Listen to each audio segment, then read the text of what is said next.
Hello dear students, फीमेट coaching centre के YouTube channel में आप सभी का मैं मनोज कुमार पटेल हार्दिक अभिनंदन करता हूं। आज के इस वीडियो में हम लोग देखने जा रहे हैं प्रतिरोधों के संयोजन के बारे में, कॉम्बिनेशन ऑफ रेजिस्टेंसेस। और प्रतिरोधों का दो तरह का संयोजन होता है। पहला प्रकार कहलाता है श्रेणी क्रम संयोजन और इसके बाद हम लोग देखेंगे प्रतिरोधों का समांतर क्रम संयोजन।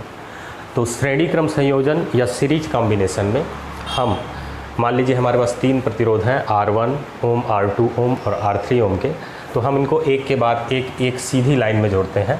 कहने का मतलब ये है कि पहले प्रतिरोध R1 का दूसरा सिरा दूसरे प्रतिरोध के पहले सिरे से जुड़ता है, R2 का दूसरा सिरा तीसरे प्रतिरोध के पहले सिरे से जुड़ता है। तो इस तरह से ये तीनों एक कतार में होते हैं और इसी को हम लोग कहते हैं श्रेणी क्रम संयोजन या सीरीज कॉम्बिनेशन।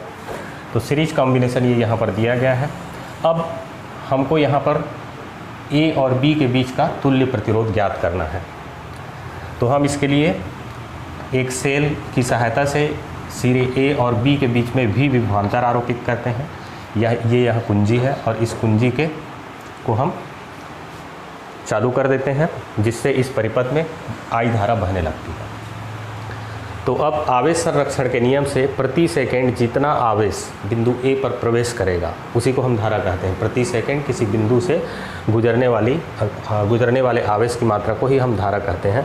तो बिंदु A से प्रति सेकंड जितना आवेश प्रवेश करेगा, बिंदु B से उतना ही आवेश इधर बाहर की ओर निकलेगा, क्योंकि आवेश न तो उत्पन्न किया जा सकता है ना ही नष्ट किया जा सकता है। कहने का अर्थ ये है कि धारा I यहाँ पर जितना है वह यहाँ पर भी उतनी ही होगी।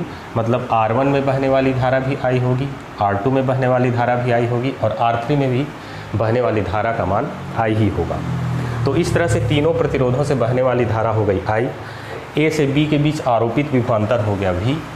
अब हम लोग मान लेते हैं R1 के सिरों पर विभवांतर को हम V1 से सूचित कर देते हैं, R2 के सिरों पर विभवांतर को हम V2 से सूचित कर देते हैं और R3 के सिरों पर विभवांतर को V3 से सूचित कर देते हैं। अब प्रतिरोध की परिभाषा से हम लोग जानते हैं कि R इज इक्वल टू होता है V अपॉन I, प्रतिरोध बराबर विभवांतर बटे धारा, या इसको हम लोग लिख सकते हैं V is equal to RI is equal to V, या इसको उल्टा करके लिख सकते हैं V is equal to RI। कहने का अर्थ यह है कि किसी प्रतिरोध R के सिरों पर विभवांतर उसमें बहने वाली धारा और प्रतिरोध के मान के गुणनफल के बराबर होता है। मतलब किसी प्रतिरोध के सिरों पर विभवांतर निकालना है तो आपको उस प्रतिरोध से बहने वाली धारा मालूम होना चाहिए और उस प्रतिरोध का मान, और दोनों का गुणा कर देंगे तो उस प्रतिरोध के सिरों पर आपको विभवांतर मिल जाएगा। तो यहाँ पर हमको धारा पता है, इसमें से भी बहने वाली धारा I है, इसमें से भी बहने वाली धारा I है और इसमें से भी बहने वाली धारा I। तो इसके सिरों पर विभवांतर V1 इज इक्वल टू हो जाएगा बहने वाली धारा गुणित प्रतिरोध। तो ये हो जाएगा IR1। उसी प्रकार प्रतिरोध R2 के सिरों पर विभवांतर होगा V2 is equal to IR2। ये हो गया IR2 और V3 इज इक्वल टू हो जाएगा I इंटू R3। और इन तीनों के विभवांतरों का योग परिपथ में आरोपित कुल विभवांतर के बराबर होगा। अर्थात V इज इक्वल टू हो जाएगा V1 प्लस V2 और प्लस V3, या इसको लिख सकते हैं V is equal to I R1 plus I R2 plus I R3, या इसमें से आप I कॉमन निकाल सकते हैं। तो I इज इक्वल टू हो जाएगा R1 प्लस R2 और प्लस R3। तो ये हमको मिल गया V is equal I R1 plus R2 plus R3। ये परिणाम हम लोग लिख लेते हैं एक। अब इसका तुल्य प्रतिरोध हम लोग मान लेते हैं, यहाँ से यहाँ तक का तुल्य प्रतिरोध को हम कैपिटल R से सूचित कर देते हैं। तो A और B के बीच तुल्य प्रतिरोध इसी सूत्र से तुल्य प्रतिरोध बराबर A और B के बीच आरोपित विभवांतर और बटे परिपथ में बहने वाली धारा। तो परिपथ में बहने वाली धारा I ही है, आरोपित विभवांतर ये हमने निकाल लिया है। तो परिपथ का तुल्य प्रतिरोध अब हम लोग ज्ञात कर सकते हैं। संयोजन का तुल्य प्रतिरोध।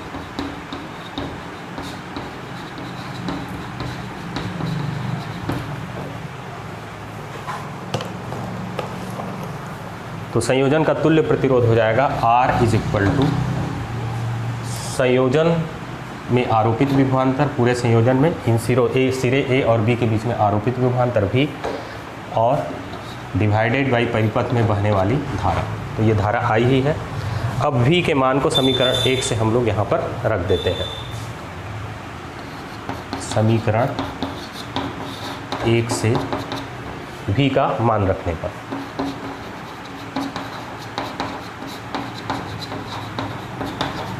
तो ये हो जाएगा R इज इक्वल टू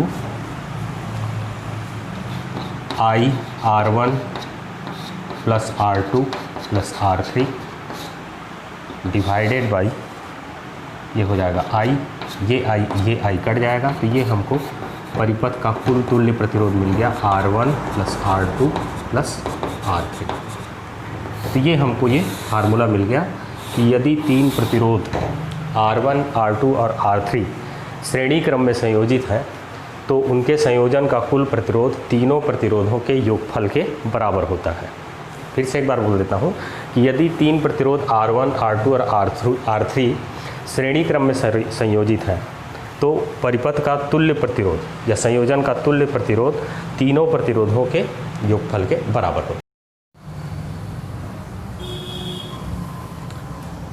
तो इस प्रकार यदि तीन प्रतिरोधों R1, R2 और R3 को श्रेणी क्रम में संयोजित किया जाता है तो परिपथ का तुल्य प्रतिरोध R इज इक्वल टू हो जाता है R1 plus R2 plus R3, मतलब तीनों प्रतिरोधों के योगफल के बराबर होता है। तो यहाँ हमने संयोजन में तीन प्रतिरोध लिया था। यदि हम तीन प्रतिरोध के स्थान पर चार प्रतिरोध लेते R1, R2, R3 और R4, तब संयोजन का तुल्य प्रतिरोध उन चारों प्रतिरोधों के योगफल के बराबर हो जाता और एक प्रतिरोध R4 और जुड़ जाता। इसी फार्मूला को हम n प्रतिरोधों के लिए भी विस्तारित कर सकते हैं। मान लीजिए परिपथ में n प्रतिरोध श्रेणी क्रम में जोड़े गए हैं R1, R2, R3, Rn, तब परिपथ का तुल्य प्रतिरोध हो जाएगा R इज इक्वल टू इन सभी के योगफल के बराबर, मतलब R1 plus R2 plus R3, और इसी तरह सभी प्रतिरोधों को जोड़ते जाएंगे, Rn तक हमको जोड़ना है। अब यहाँ पर कुछ और महत्वपूर्ण बातें हैं। श्रेणी क्रम संयोजन की कुछ और विशेषताएं हैं जिसको मैं आपको बताना चाहूँगा। यहाँ पर हमने देखा था प्रतिरोध R1 के सिरों पर जो विभवांतर होता है V is equal to I, V1 is equal to होता है IR1।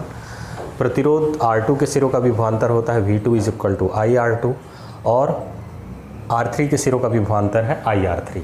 यदि हम इन तीनों का अनुपात ज्ञात करते हैं V1 अनुपात V2 अनुपात V3, तो ये IR1 अनुपात IR2 अनुपात IR3, I तीनों में आता है तो इसको हम हटा सकते हैं, मतलब ये हो जाएगा R1 अनुपात R2 अनुपात R3, V1 अनुपात V2 अनुपात V3। तो यहाँ पर जो कुल आरोपित विभवांतर है V1, V2 और V3 में विभाजित हो जाता है तीनों प्रतिरोधों के सिरों पर, और ये जो विभाजन का अनुपात है वो R1, R2 और R3 के अनुपात में होता है। मतलब जो परिपथ में कुल आरोपित विभवांतर है सेल के माध्यम से, वह प्रतिरोधों के अनुपात में विभाजित होता है। जिस प्रतिरोध का मान ज़्यादा होगा उसके सिरों पर विभवांतर ज़्यादा होगा, जिस प्रतिरोध का मान कम होगा उसके सिरों का विभवांतर कम होगा।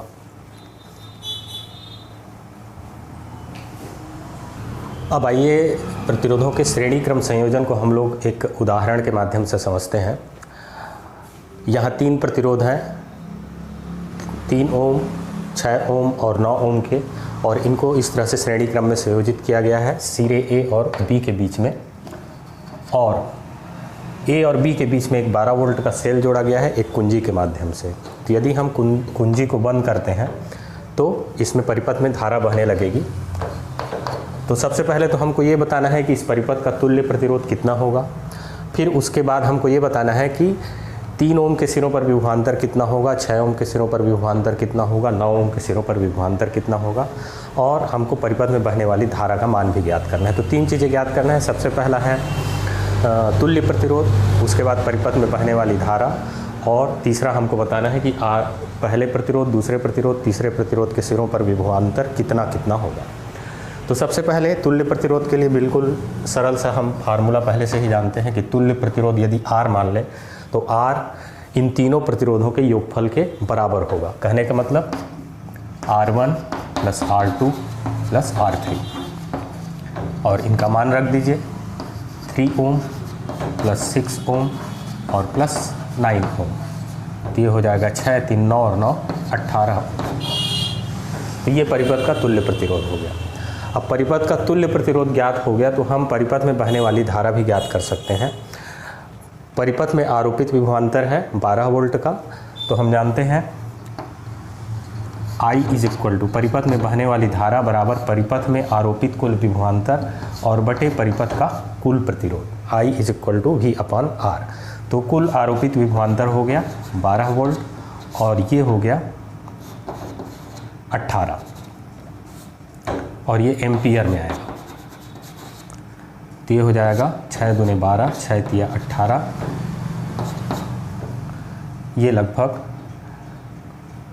2/3 एम्पियर हो गया, या इसी को आप लिख सकते हैं 0.67 एम्पियर। ये परिपथ में बहने वाली धारा हो जाएगी। अब हमको बताना है, तीसरा इसका पार्ट ये था कि हमको बताना है इन तीनों के सिरों पर विभवांतर कितना होगा। तो इसका बिल्कुल सरल सा तरीका है, मैं इससे पहले बताया था कि विभवांतर उसी अनुपात में विभाजित होता है जिस अनुपात में प्रतिरोध होते हैं। तो प्रतिरोधों का अनुपात देखिए, मतलब मान लीजिए यहाँ V1 विभवांतर है, यहाँ V2 है और यहाँ V3 है, तो V1 अनुपात V2 अनुपात V3 बराबर हो जाएगा 3:6:9, या इसको आप लिख सकते हैं 3 से भाग दे दीजिए तीनों को, तो 1:2:3। मतलब परिपथ में जो विभवांतर का विभाजन होगा, कुल आरोपित विभवांतर है 12 वोल्ट, तो यह 1:2:3 के अनुपात में विभाजित होगा। मतलब एक भाग यहाँ रहेगा, जो सबसे छोटा है उसमें एक भाग रहेगा विभवांतर का, यहाँ पर 2 भाग रहेगा और यहाँ पर 3 भाग। कुल भाग होते हैं 3, 2, 5 और 1 6। तो 12 वोल्ट के हमको 6 बराबर भाग करने हैं, तो 12 वोल्ट और बटे 6, तो ये हो जाएगा 6 दूने 12, 2 वोल्ट का एक भाग होगा। तो 2 वोल्ट में एक भाग यहाँ पर है, मतलब इसके सिरों पर विभवांतर हो जाएगा 2 वोल्ट, और 2-2 वोल्ट का 2 भाग होगा इसके सिरों पर, तो ये हो जाएगा 2 दूने 4 वोल्ट, और 2-2 वोल्ट के 3 भाग कहाँ पर होंगे, सबसे बड़े प्रतिरोध के सिरों पर, तो 2 तिया 6 वोल्ट। मतलब कुल आरोपित विभवांतर का विभाजन उसी अनुपात में होता है जिस अनुपात में प्रतिरोध है। तो कुल 6 भाग हमको करने थे, 6 भाग में से एक भाग यहाँ, मतलब 2 वोल्ट यहाँ, 2 भाग यहाँ, मतलब 2 दूने 4 वोल्ट यहाँ, 3 भाग यहाँ, मतलब 2 तिया 6 वोल्ट यहाँ। इन सब को जोड़ेंगे तो ये 12 वोल्ट के बराबर होता है। 6 और 4 10 और 2 12। तो ये तीनों आंसर हो गए। पहला हमको ज्ञात करना था तुल्य प्रतिरोध, यह 18 वोल्ट के बराबर है। परिपथ में बहने वाली धारा 0.67 एम्पियर के बराबर है, और परिपथ में R1, R2 और R3 के सिरों पर विभवांतर क्रमशः 2 वोल्ट, 4 वोल्ट, 6 वोल्ट होगा, जो कि उसी अनुपात में होगा जिस अनुपात में R1, R2 और R3 है।